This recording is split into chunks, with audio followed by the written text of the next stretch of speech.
बहुत बड़े जंगल में भयानक आग लग गई। चारों तरफ धुआं ही धुआं और आग दिखाई दे रही थी। सभी जानवर अपनी जान बचाने के लिए इधर उधर भागने लगे। एक हाथी का छोटा बच्चा इसी भगदड़ में अपने माँ बाप से बिछड़ गया और चलते चलते एक गांव की तरफ पहुंच गया। हाथी के बच्चे को बहुत भूख लगी थी, इसलिए एक जगह वो कुछ फल खाने लगा।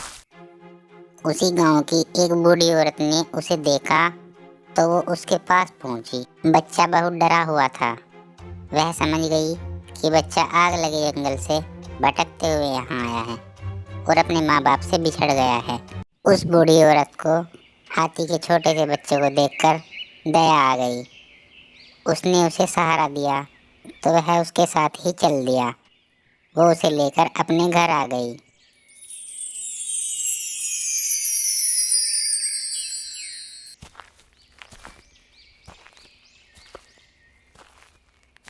बूढ़ी औरत और हाथी के बच्चे में बहुत लगाव हो गया था। अब वह उसके घर के सामने ही रहने लगा। अगले दिन बूढ़ी औरत ने उसके पास जाकर कहा, मेरे प्यारे बच्चे, मैं तो बहुत गरीब हूँ। किसी तरह से अपना पेट भर लेती हूँ। तुम्हारा खर्च कैसे उठाऊंगी?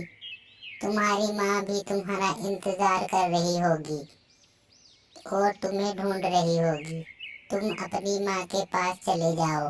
हाथी का बच्चा टस से मस नहीं हुआ और वो वहीं रुका रहा। उसने अपनी सूंड उठाकर उसके साथ ही रहने का इशारा किया। वह सोच में पड़ गई। अब उसके पास दूसरा कोई चारा भी नहीं रहा। उसने उसे अपने पास रख लिया और उसका नाम गणेश रख दिया। अब गणेश अपने लिए खाने का इंतजाम खुद ही कर लेता था और जंगल से कुछ फल अपनी बूढ़ी माँ के लिए भी ले आता था। वह जहाँ भी जाती, हाथी उसके साथ जाता और उसका सामान भी अपनी पीठ पर रख लेता था। अब गणेश उसकी जंगल में लकड़ियाँ तोड़ने में भी मदद करता था और उन लकड़ियों को अपनी पीठ पर रखकर आसानी से बाजार तक पहुँचा देता था। उन लकड़ियों को बाजार में अच्छे दामों में बेचकर उनके पास कुछ धन भी आने लगा। उसका इस दुनिया में कोई नहीं था। वो गणेश को ही अपने बच्चे की तरह प्यार करने लगी। कुछ महीने बीत जाने के बाद उसने एक दिन एक हथनी की आवाज़ सुनी और बाहर आकर देखा।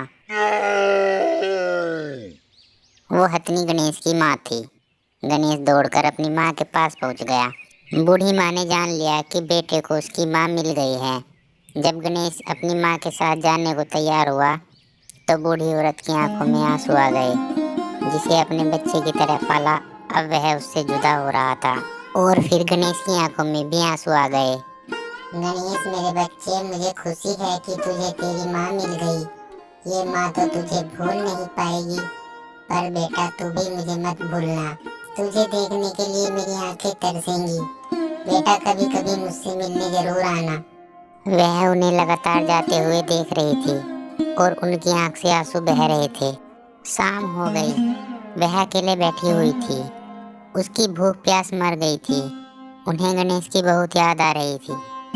वो किसी तरह अपने मन को समझा रही थी, लेकिन मन कहाँ मानने वाला था। वो तो गणेश को भूल ही नहीं पा रहा था। अचानक उसे पेड़ के पीछे से हाथी की आवाज़ सुनाई पड़ी तो वो दौड़ के पेड़ के पास पहुंची, मगर पेड़ के पीछे कोई नहीं था। उनको भ्रम हुआ था। गणेश को तो उसकी माँ मिल गई है, अब तो वो उसके साथ ही रहेगा। मेरा क्या, मैं तो अकेली थी, फिर से अकेली हो गई हूँ। जाने वाले लौट कर कहाँ आते हैं। उस दिन से वह रोज गणेश का इंतजार करती, लेकिन गणेश कभी लौट कर नहीं आया। अब वह धीरे धीरे अपने मन को समझाने लगी थी। गणेश को भूलना तो मुश्किल था, लेकिन भुलाने की असफल कोशिश कर रही थी। कुछ दिन बीत गए। एक दिन तेज बारिश के कारण गांव में भयंकर बाढ़ आ गई। चारों तरफ पानी ही पानी। नदी की बाढ़ का बहुत सारा पानी लोगों के घरों में भर गया। सभी लोग अपनी जान बचाकर भाग गए।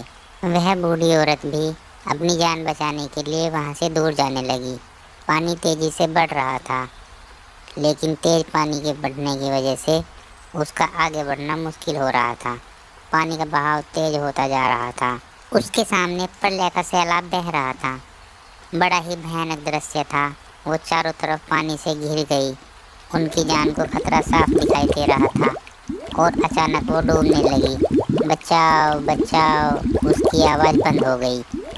उनकी आवाज़ सुनकर एक हाथी उनकी जान बचाने के लिए आगे बढ़ा और उस हाथी ने अपनी सूंड से पकड़कर बूढ़ी माता को ऊपर उठा लिया और बाढ़ से बाहर एक सुरक्षित स्थान पर ले गया। कुछ देर बेहोशी के बाद जब उन्हें होश आया तो उन्होंने देखा कि उनके पास एक हाथी खड़ा है। उन्होंने हाथी को पहचानने में देर न करी और बोली, मेरे बच्चे गणेश, मेरे लाडले, मेरे जिगर के टुकड़े, तू इतने दिन से कहाँ था? तुझे इस बूढ़ी माँ की याद नहीं आई? मुझे तेरी बहुत याद आती है। तेरी माँ कहाँ है? कैसी है वो? इस प्रश्न को सुनकर गणेश की आंखों से आंसू निकल पड़े। वो समझ गई कि अब उसकी माँ इस दुनिया में नहीं रही। रो मत मेरे बच्चे, तेरी ये माँ भी जिंदा है। अब तू मेरे साथ रहेगा। गणेश ने भी हाँ कर दी। उसी समय वन विभाग से एक आदमी उनके पास पहुंचा और बोला, देखिए, हम इसकी माँ का इलाज करा रहे थे। कई साल के इलाज के बाद भी इसकी माँ की बड़ी बीमारी के चलते मृत्यु हो गई है।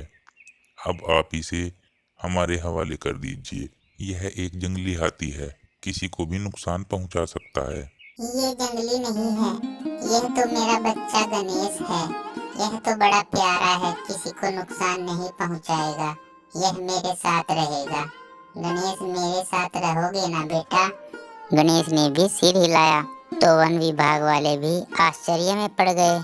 वो बड़ी कोशिश के बाद भी गणेश को अपने साथ नहीं ले जा पाए। गणेश अपनी माँ के साथ ही चल दिया। वह बूढ़ी औरत गणेश को फिर से अपने साथ घर ले आई। माँ को बेटा और बेटे को माँ मिल गई। अब उनकी जिंदगी खुशियों से भर गई थी। फिर से दोनों खुशी खुशी रहने लगे। ऐसी और अच्छी अच्छी कहानियाँ देखने के लिए हमारे चैनल को लाइक करें, सब्सक्राइब करें और बेल आइकन दबाना ना भूलें।